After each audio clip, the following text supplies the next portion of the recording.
بسم الله الرحمن الرحيم دغيستيال kusoo dhawaada warka saacada ee shabakada warkii.com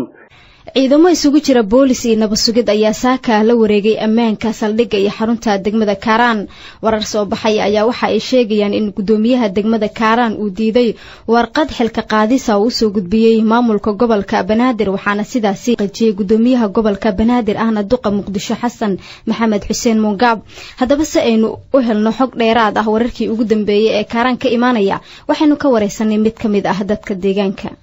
degmada Karaan saakay waxaan ugu waabariistay ciidan iyadoo kor degan marka dhaqdhaqaaqa gaadiidkii ay istaagay isku socodka dadweynaha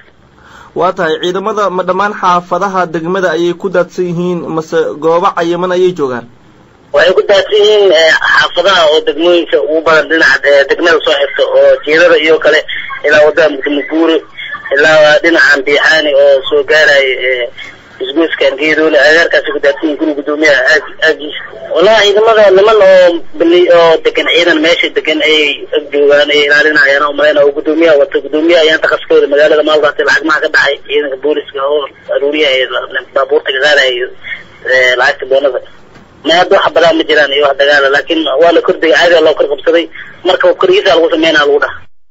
wararkii ugu dambeeyay ee Karaan ka imaanaya wixii ku soo kordhaahwan idila socodsiin doonaa inta warkeena ku guda jirno iyo sidoo kale barnaamijka falaqaynta wararka oo